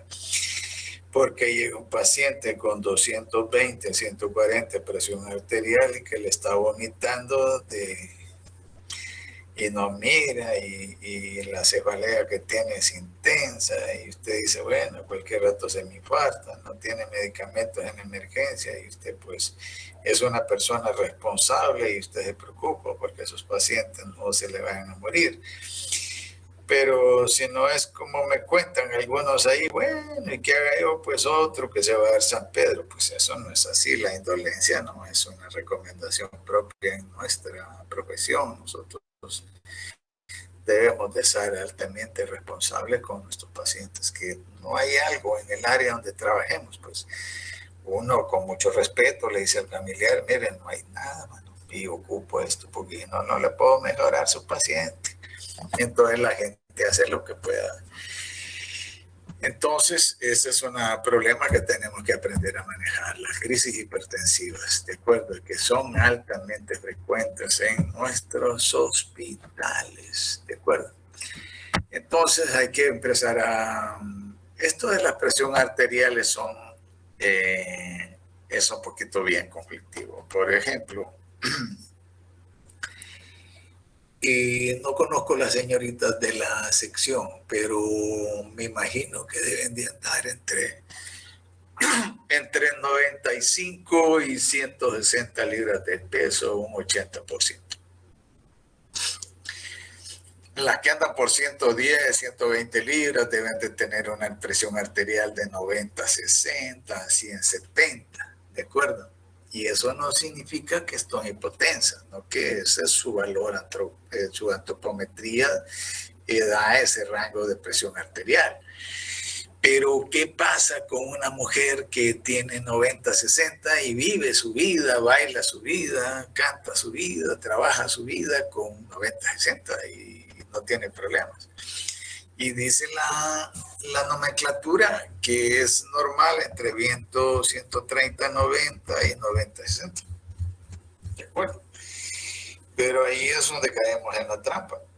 Porque si ella vive, come y duerme y baila y te hace todo con 90, 60, se embaraza y resulta que llega con 120, 85, 120, 90. Está dentro del rango normal, pero su presión arterial normal de toda su vida fue 90-60. Y con el embarazo le subió 15 milímetros arriba la sistólica y 15 milímetros arriba la diastólica. Entonces ya es una paciente preeclántica. Pero como dice la literatura normal, que 120-80, rango máximo 130-90, y ella era de 60-90. 90-90. Entonces, esos son los engaños que tenemos y por eso tenemos mucha mortalidad materna infantil. ¿Por qué? Porque esta paciente nunca se checó la presión. Llegó al hospital ya cuando tenía dolores. Y resulta que la paciente tiene 130-90, pero su vida la vivió con 90-60. Entonces, no sé si logro explicarme. Entonces, la paciente llegó a tener un bebé con una preeclampsia. Luego, la situación de parto la llevó a eclampsia y murieron los dos. Y ahí es donde trasciende la importancia de manejar los antecedentes de un paciente. ¿Cuándo fue su última presión? ¿Cómo se le encontraron? ¿Ha aumentado de peso? ¿Ha disminuido de peso? ¿Cuántos partos tiene? ¿Está en tratamiento? ¿No está en tratamiento? Entonces, lo lleva a nosotros a que vayamos y a determinar. Esto es importantísimo. Esto, tómenle foto, guárdenlo en la celular, porque si yo he visto pacientes con dengue hasta 1600 plaquetas, ¿de acuerdo? Y gracias a Dios han salido adelante, pero han salido adelante por una toma de presión arterial media bien al dedillo, que significa un manejo de líquidos perfecto para que esa presión arterial no se vea afectada y el paciente pueda salir adelante. En los lugares donde no hay monitores, pues usted tiene que hacerlo manualmente, y está manualmente, pues ahí le doy la fórmula, que usted va a practicarlo, no conmigo porque no tenemos práctica hospitalaria, no que práctica de consulta externa, pero cuando tenga oportunidad, hay interés personal, entonces esto es un curso, de acuerdo, que debemos de manejar correctamente. Muy bien, y ahí tienen la historia que les cuento. La hipertensión arterial es un asesino silencioso. Todo paciente que tiene alteración de su presión arterial debe de meterse a tratamiento. Que las hojas de guayaba le dan resultado y que se la maneja a 120-80, excelente que siga tomando hojas de guayaba. Pero si las hojas de guanábana no le funcionan, tome medicina y chequeese la presión. Muy bien. Pues el otro signo vital es la temperatura. Y eso sí saca a correr a la gente, ¿de acuerdo? Entonces, ese es el concepto. Equilibrio entre la producción de calor del cuerpo y la pérdida del mismo. Y entonces, lógicamente, la temperatura y el termorregulador que está colocado en el hipotálamo, ¿de acuerdo? Entonces, cuando este termorregulador, la temperatura se va arriba, entonces eso viene y activa algunas situaciones propias en el paciente y el paciente comienza a tener una vasodilatación. Eso lo lleva a tener una sudoración y aparte de eso a respirar un poquito más agitado. ¿Y eso por qué? Porque esas son formas de perder calor. Entonces son mecanismos propios del cuerpo, igual cuando hace una convulsión febril. Entonces es una protección del cuerpo, ¿de acuerdo? Pero que trasciende en otra amenaza, ese es otro rollo. Entonces, aprender a manejar la temperatura es otra situación propia que nosotros tenemos. No solo es el hecho de que tiene fiebre, le voy a acetaminofén y la bajé la temperatura. Tenemos que saber exactamente. Esa temperatura tiene características. Cuando usted está en un hospital, usted tiene una gráfica propia de temperatura y hay enfermedades, de acuerdo, que hacen una curva térmica característica de ellas, de acuerdo, que solo por la característica propia de la curva térmica usted puede diagnosticar una situación y la puede comprobar con laboratorio. Esos otros 20 pesos que usted propiamente, despacito, si se vuelve un buen clínico, entonces va a ir aprendiendo. Al menos que vaya a ejercer en Estados Unidos, pues no se preocupe, allá todititos son aparatitos. Pero aquí donde nosotros que no alcanzan o no hay que aprender a hacer todos estos truquitos. todavía estamos en medicina del siglo XIX. Entonces, ahí tienen algunos conceptos que están relacionados, ¿de acuerdo? Y que son propios de esta terminología. Y que nos llevan pues a ver que cuando hay acciones propias del cuerpo, esa actividad nos puede llevar a acciones que podrían trascender en aumento de la temperatura o aumento de la sensación de temperatura. Y la otra cuestión es de qué manera podemos nosotros controlar este fenómeno, ¿de acuerdo? Para mejorar y estabilizar al paciente cuando se presenta un proceso febril. La fiebre puede tener muchas causas, ¿de acuerdo? Entonces, esas las detallamos ya mediante la historia clínica, por frecuencia, por característica, por horario. Luego, pues, los exámenes de laboratorio nos permiten determinar si eso es componente viral o es componente bacteriano, y que eso usted lo puede describir correctamente si puede leer un hemograma correctamente. Pero si no los enseñan en patología a interpretar un hemograma, ahí sí son otros 20 pesos. Muy bien, preguntas hasta este momento. Por mi parte no, doctor, todo claro. Excelente. Vamos bien, doctor. Muy bien. Supongamos la temperatura a mujer-hombre. Entonces, pero hablo de la parte, ¿va? Si es anatómicamente hombre, anatómicamente mujer, ¿de acuerdo? En la mujer, pues, hay variaciones en la temperatura y más que todo en el periodo de ovulación. Entonces, también podrían haber cambios de temperatura por la acción propia del clima. Podrían haber cambios de temperatura por exceso de ejercicio, algunas comidas, ¿de acuerdo? La hora del día. Entonces, todos esos ambientes son propios y hay que tomarlos en cuenta cuando estamos midiendo la temperatura. Si usted está en un ambiente apretado, sin aire, sin ventilación, y con esas mulas de calores que hacen en San Pedro Sula, todo el mundo anda caliente, pues su punto 5, su punto 6 lo va a tener arriba. Pero si usted está en una bestia de calor y el paciente tiene frío, que está grave, pues hay que mandarlo al hospital a hacerle todos los exámenes. Entonces, estas cifras de normalidad de las presiones tienen que ver también con el hecho propio de qué el paciente ha hecho, qué ha comido, qué está, de dónde viene, de qué manera se va desarrollando su vida antes de que usted viene y lo tome. Igual, ahí está lo que los termómetros hay de todos tipos.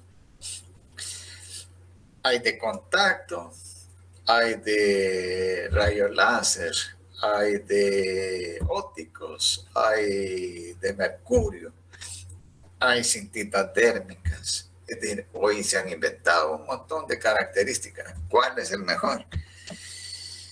Pues el de mercurio. ¿Y cuál es más fidedigno? El óptico. ¿Y cuál es lo más importante? Que el que la va a tomar lo haga bien. Entonces, eso radica también. Puede tener el mejor equipo del mundo, pero si no lo puede manejar, las cosas siguen siendo yuca. Entonces, ahí tienen ustedes, a tal grado que estos tetoscopios, pues, hoy con las enfermedades que tenemos, entonces han salido esta variedad de tetoscopios, de termómetros.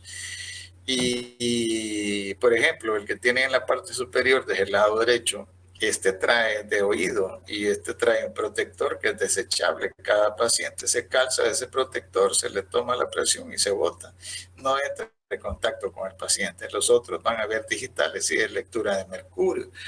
El que tiene la parte cortita, pues es rectal, ¿de acuerdo? Este es rectal y este es oral, que es su parte del bulbo de mercurio, es más amplio.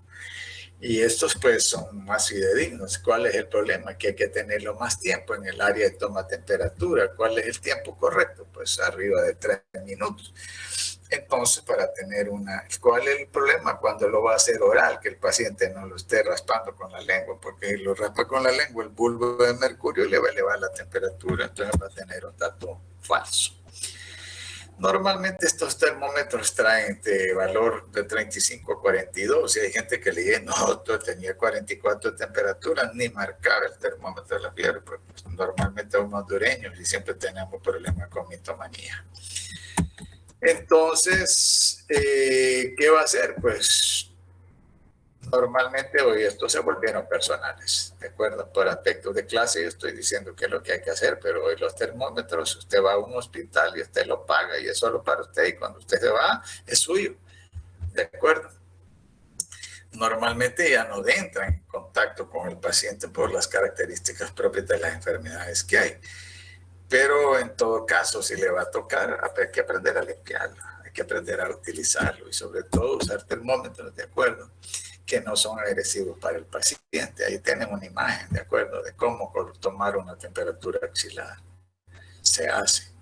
¿Y por qué? Pues porque da buenos resultados.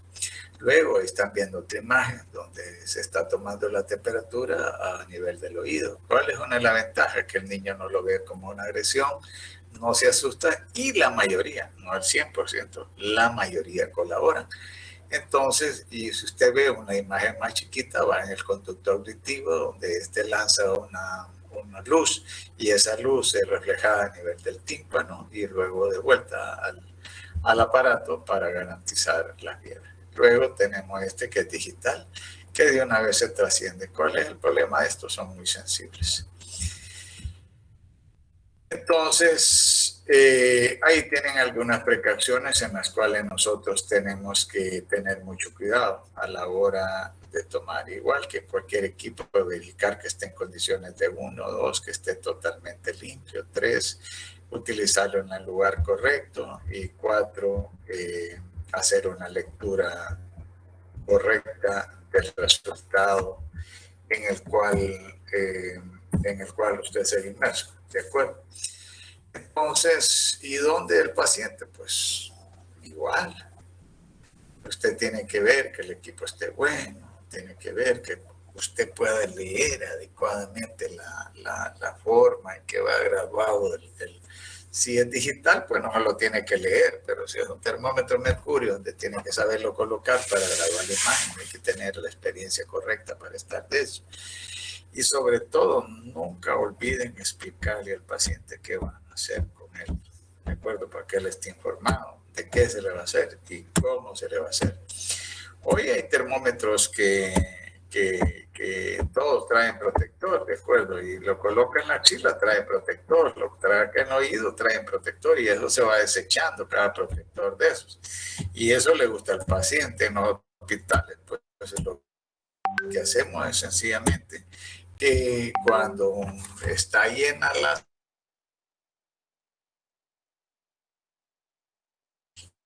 Entonces, y eso se hace personalizado.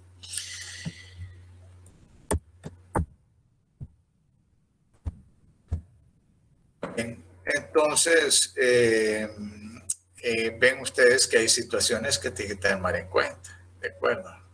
¿Cuánto y cuándo come el paciente? Luego, hay que esperar algún tiempo. Si el hombre se forró con 2 paliaditas y una Coca-Cola, hay que darle su espacio, ¿de acuerdo? Y luego, pues, tiene que tener algunas determinaciones en la condición del paciente. ¿Está alerta? ¿No está alerta? ¿De acuerdo? ¿Está convulsionando? ¿No está convulsionando? ¿El paciente tiene daños o no tiene daños? ¿Tiene procesos infecciosos? Entonces, son situaciones que nosotros tenemos que tener muchas situaciones. Ahí tienen una colocación de un termómetro lingual. Estos son con termómetros orales de uso personalizado, va debajo de la lengua y se le explica al paciente que no tiene que estar raspando el bulbo con la lengua porque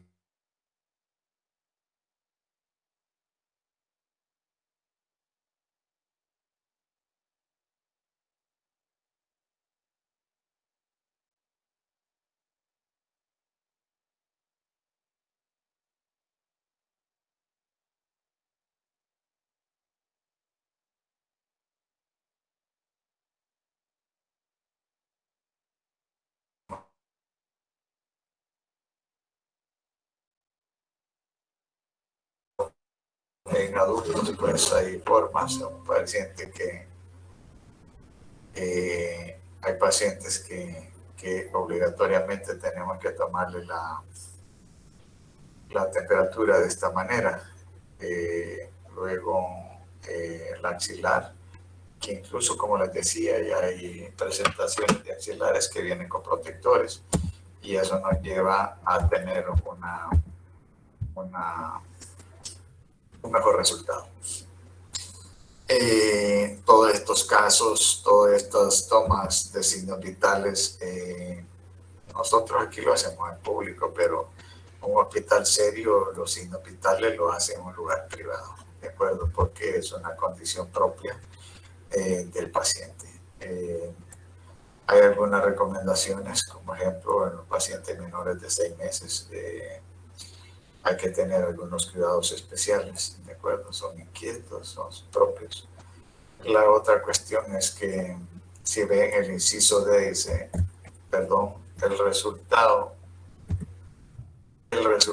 tiende a ser 0.5 a 0.7 mayor que la temperatura oral, ¿de acuerdo? Entonces, quiere decir que si usted la va a tomar rectal, tiene que disminuirle 5 a la temperatura oral para que tenga un buen resultado.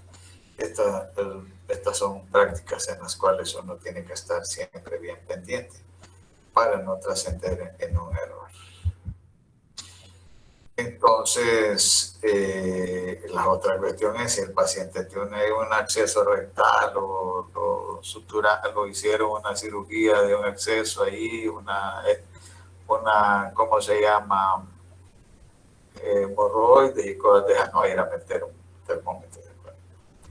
Tenía una prostatitis, no ir a tener, tiene prolaxios tampoco, tiene diarrea igual. Entonces, uno va limitando ciertas acciones propias de tomas de signos vitales dependiendo de los antecedentes del paciente. Entonces, hay ahí algunas posiciones en las cuales el paciente debe colocar a la hora de tomar y cuánto es la cantidad que hay que meter el polvo del termómetro para obtener el resultado, ¿de acuerdo? Luego hay que pedirle al paciente que apriete un poquito las nalgas para que el termómetro no se vaya a caer o usted lo tiene con la manito ahí. Ahí va a depender de tanta amistad tenga con el paciente. Lógicamente, pues anteriormente, para que vean como efecto de clase, normalmente estos termómetros pues se vuelven personales, pero aunque sean de orden personal, pues hay que limpiarlo, hay que dejarlo totalmente limpio y colocarlo en un lugar correcto. Y inmediatamente que usted tenga registrado, hay que registrarlo para el orden correcto del seguimiento de los signos vitales del paciente. Entonces, normalmente pues hablan de que lo correcto es dejarlo entre 3 y 5 minutos, aunque la literatura recomienda hacerlo por espacio no menor de 5 minutos para tener un buen resultado en la toma de la temperatura. Y la otra cuestión, vigilar que el paciente no va a estar manipulando el termómetro y vamos a tener un resultado falso. Y evitar que el paciente tenga manipulación sobre el mismo, porque en ambientes como en el seguro, el paciente a veces, que hay tanta gente, lo manipula y cuando usted llega tiene 40. Entonces, porque ya saben cómo manejarlo. Hay pacientes que tienen alguna malicia y andan buscando una incapacidad. Luego hay que tener cuidados, explicarle al paciente que tiene un termómetro que es de material que podría volverse un peligro si él no se está quieto o si no genera adecuadamente por el hecho mismo de pacientes con enfermedades mentales, pacientes que están muy agitados. No podemos utilizar esto porque se puede quebrar y le vamos a herir, y aparte de eso el mercurio es altamente tóxico. Ahí tenemos un cuadrito con las temperaturas en las cuales nosotros vemos los rangos de normalidad dependiendo la edad. Ahí hay algunos conceptos de fiebres, ¿de acuerdo? Cuando hablamos de febrícula, cuando hablamos de fiebre moderada y cuando hablamos de una fiebre alta. Entonces, estos conceptos pues, pueden variar dependiendo de la literatura, pero este es el concepto más generalizado en base a la literatura y por eso lo colocamos ahí. Entonces, lógicamente, la temperatura es un signo que saca corriendo a la mamá.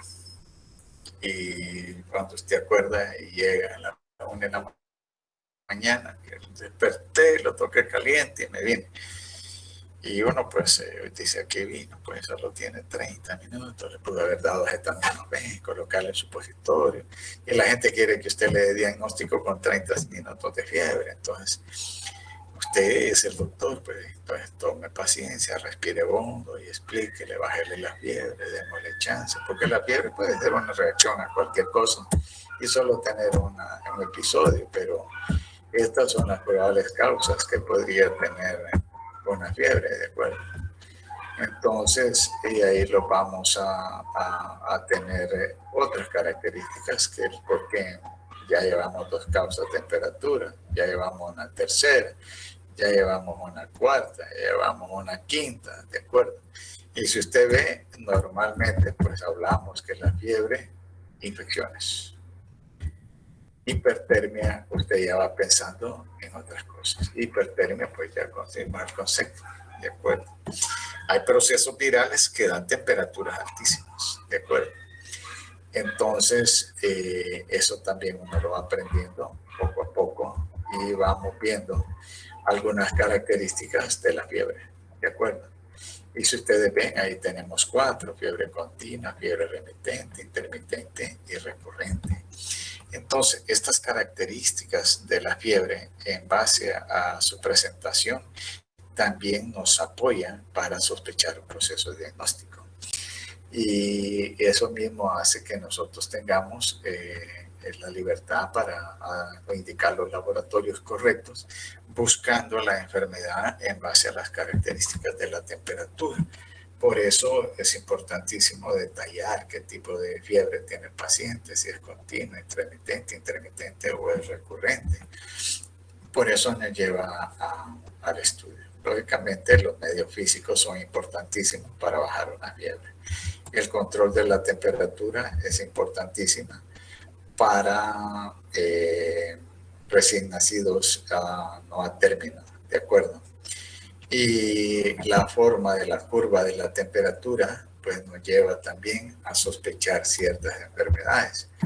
Y eso nos lleva a tomar en cuenta estos factores que podrían alterar la temperatura, el ejercicio, las hormonas, el estrés y el medio ambiente.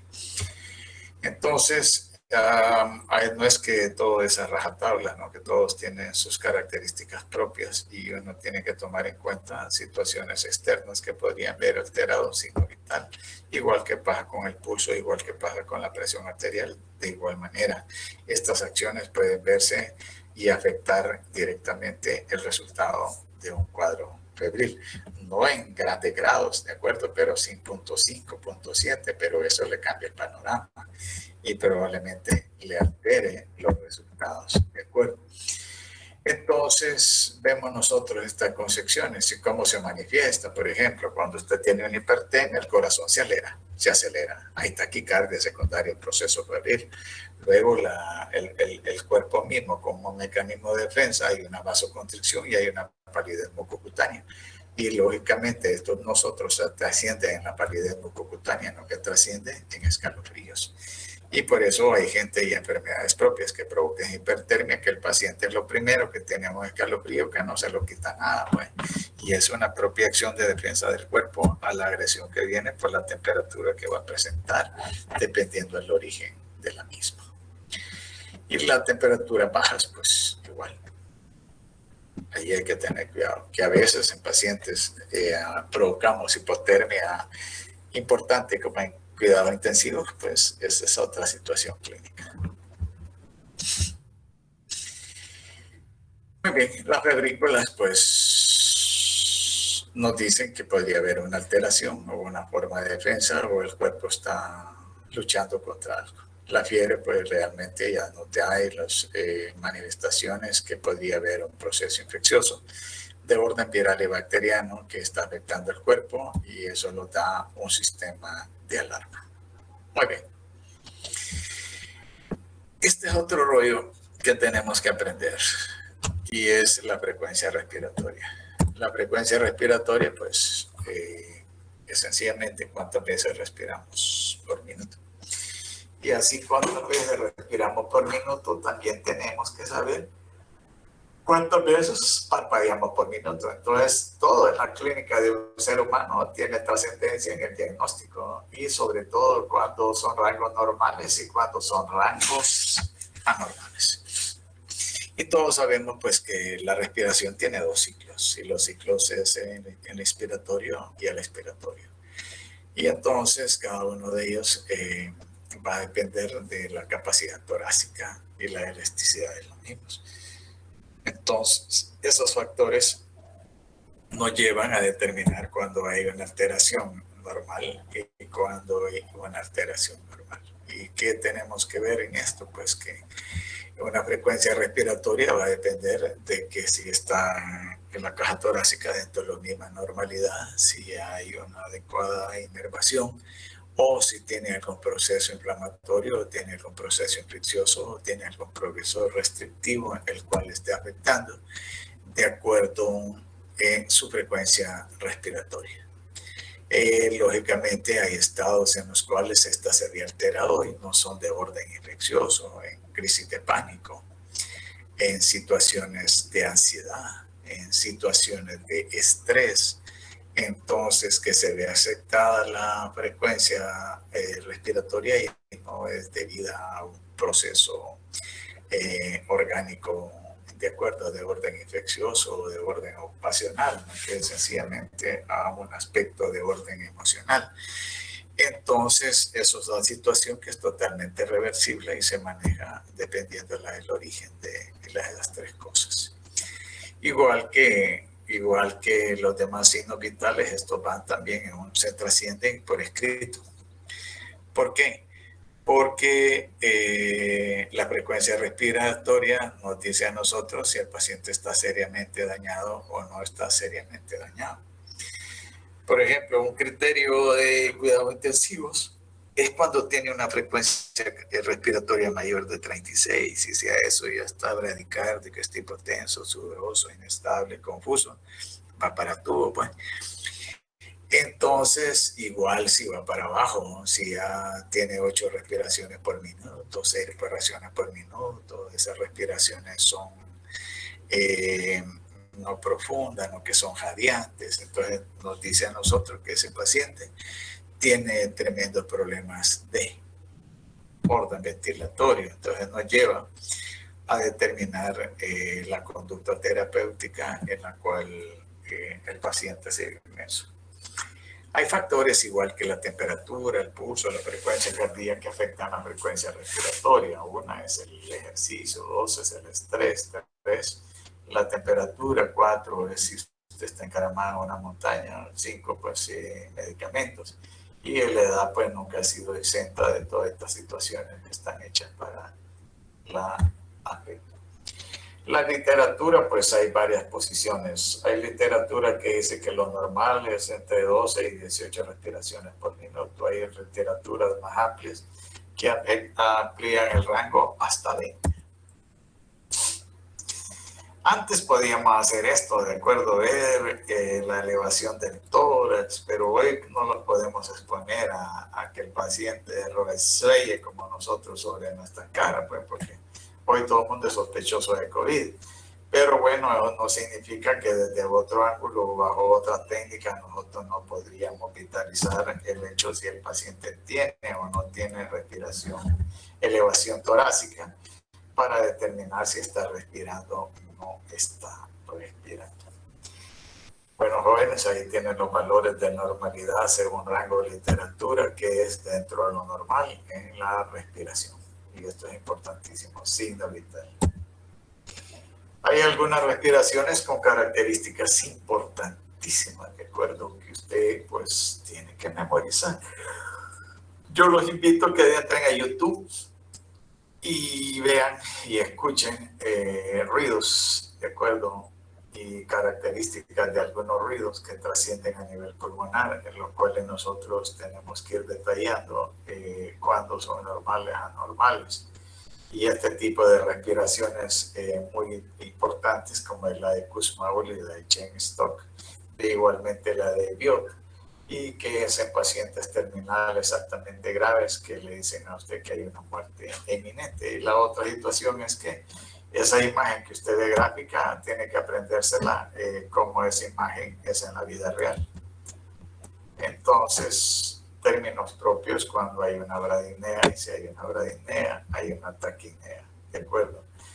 Y aquí vemos los fenómenos de inspiración, expiración y cómo se lleva a cabo la expansión de la caja torácica.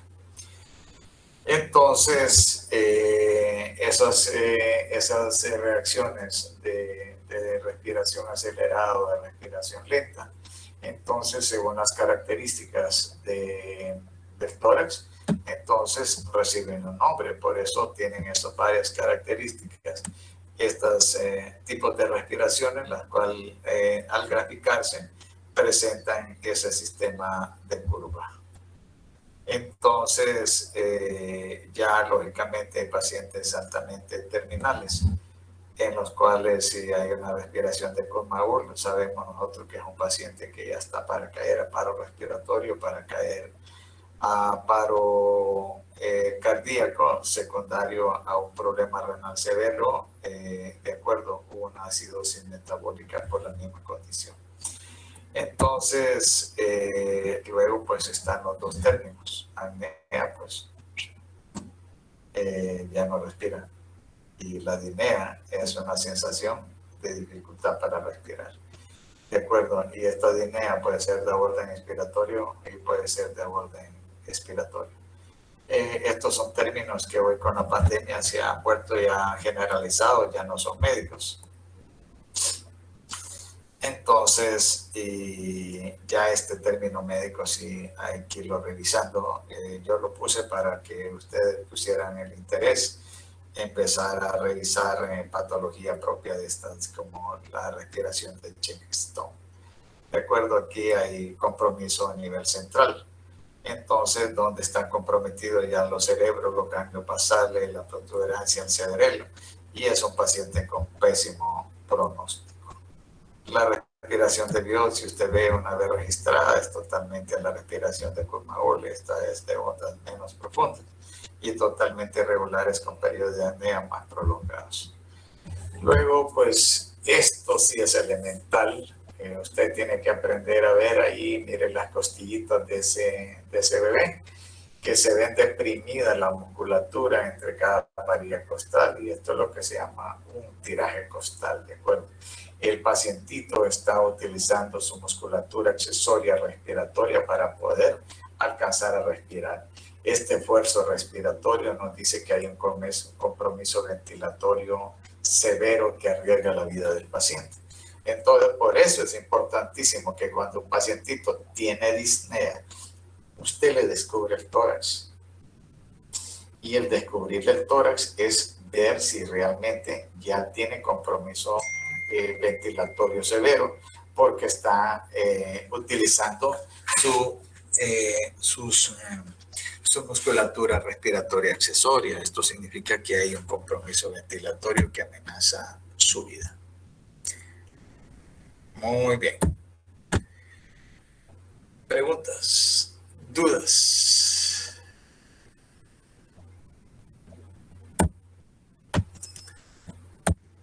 No, Día.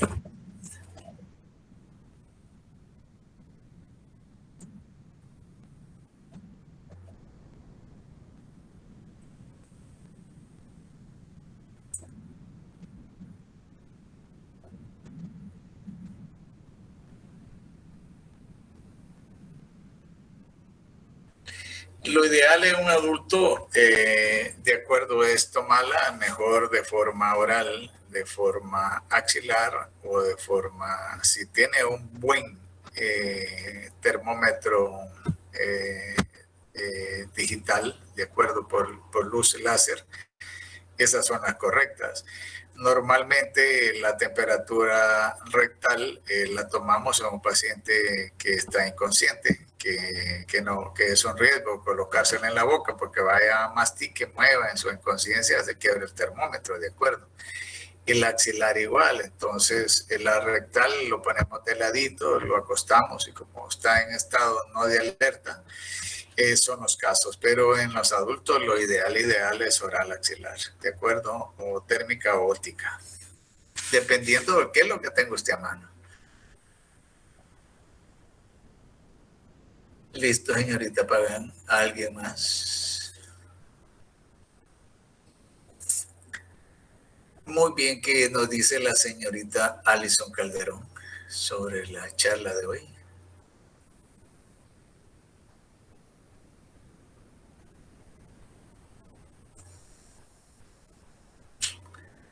Pues la verdad, doctor, no tengo mucho que decir porque usted lo explicó súper bien. Estamos claros con que siempre con cada signo vital hay un rango y a veces no porque haya ese rango sea completamente, ¿cómo explicarlo? Que hay personas que están fuera de eso y que son normales. No todo tiene que ser una patología. Perfecto, muy bien. Señorita Alison Jiménez. No tengo ninguna pregunta, doctor. Todo está bien claro. Perfecto, joven Daniel Murillo. Todo claro, doctor. Creo que sí es importante conocer los procedimientos para tomar cada uno de los signos. Excelente. David Esaú.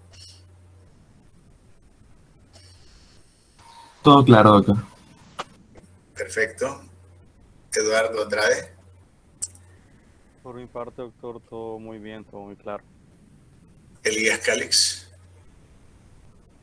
Igualmente, doctor, no queda duda, todo está muy claro lo que ha explicado. Giovanni Chávez. Todo claro, doctor. Señorita Pagán.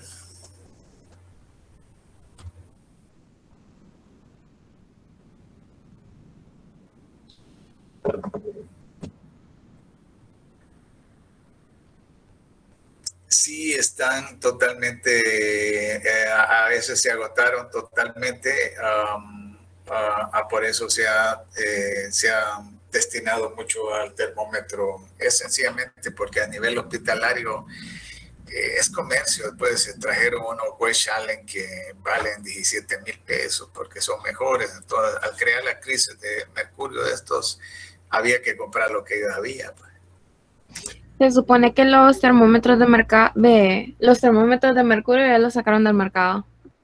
Sí, eso habla por aspectos propios de contaminación y otras razones ambientales. Muy bien, Juan Ramón Molina. Sin duda, doctor. Muchas gracias.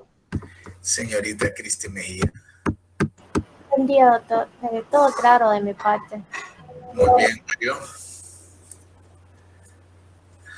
Todo claro, doctor. Perfecto, Paola. Buenos días, doctor. Yo no tengo ninguna pregunta, gracias. Listo, señorita Rachel, ya estuvo con nosotros participando. ¿Todo bien? Sí, doctor, todo claro. Roberto. Súper claro, doctor.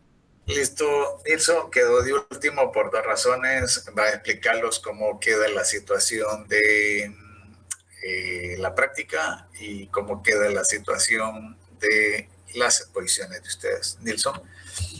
Pues, primero que todo, no tengo ninguna pregunta, yo solo queda ponerlo en práctica y las exposiciones van a quedar para este miércoles 27 de julio.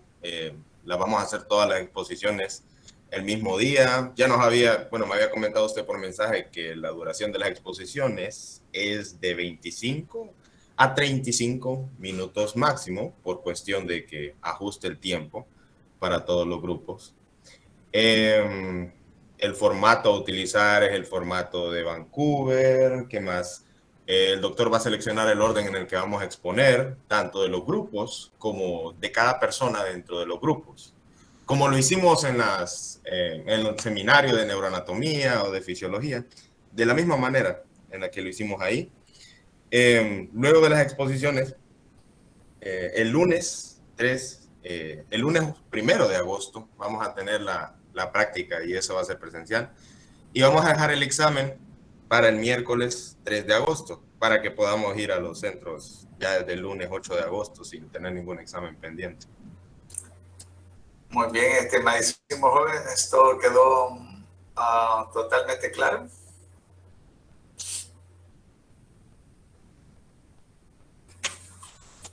Sí, doctor, quedó claro. Excelente. Para hacer fáciles la cosa, ¿hay alguien en desacuerdo o todo el mundo estamos de acuerdo? De acuerdo. No, sí, ya lo habíamos discutido en el grupo, doctor. Excelente, perfecto. Así es. No parece tiranía, de acuerdo. Es una situación altamente democrática. Muy bien, jóvenes. Señorita Pange, ¿iba a decir algo? Doctor. Ok, después.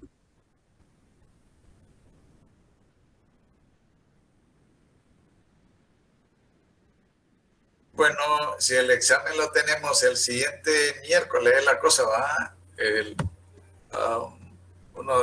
¿Tenemos fechas, Nilsson? Sí, el miércoles 3 de agosto, entonces usted me había comentado, doctor, que hasta 3 días antes del examen. En realidad, se pueden hacer la exposición sin haber entregado el informe y la máxima fecha para entregar el informe es 3 días antes del examen. Exacto. ¿Por dónde se va a entregar el informe? Me lo pueden mandar por correo, no es necesario imprimirlo. Después les paso yo la dirección de correo electrónico, sí, cuando lo vayan a enviar. Excelente. Lo ideal es que ustedes se lo manden a Nilsson. Nilsson hace una recolección completa de las 5 y él me lo envía a mí. ¿Por qué? Para estar seguros de que todo el mundo se lo envía a Nilsson como representante de ustedes y él me lo envía a mí y garantizar de que yo tengo esa información. ¿Les parece?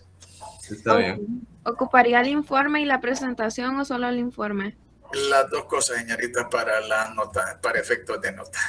Ok.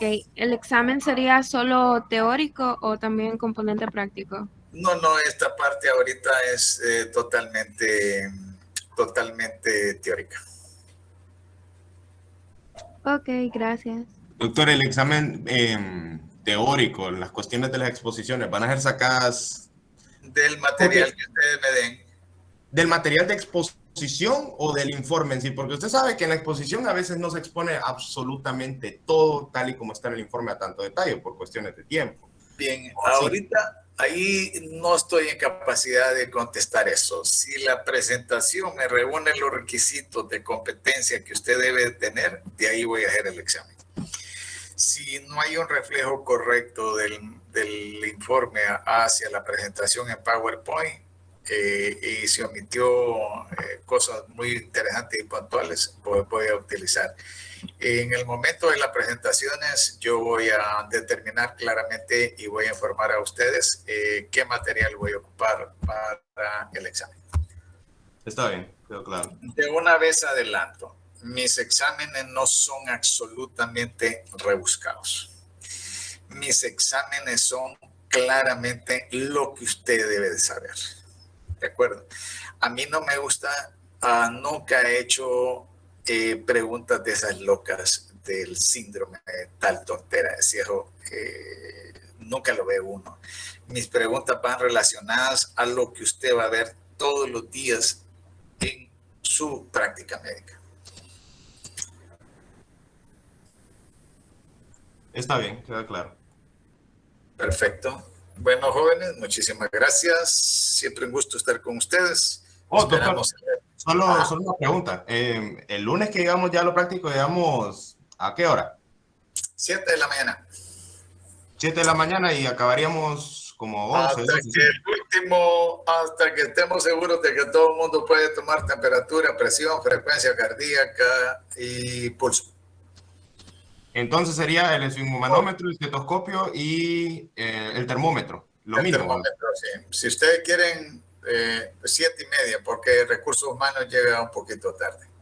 Ellos me prometieron que iban a estar abiertas las aulas a las 7 de la mañana, pero hoy no estaban abiertas a las 7 de la mañana.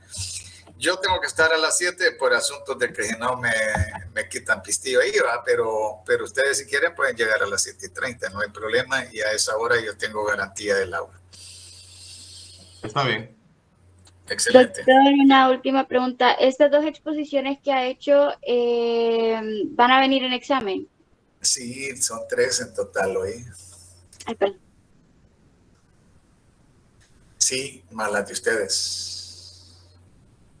Sí, todas esas yo las he mandado al grupo, apenas me las envían. Perfecto. Mañana que haga la siguiente con el grupo de martes, le envío esta otra para que todos vayan leyendo allá. Ya tienen 2, entonces ya me imagino que ya se la saben. Está bien. Gracias, doctor. Excelente. ¿Alguna otra pregunta? ¿Algún compañero tenga alguna duda o una participación?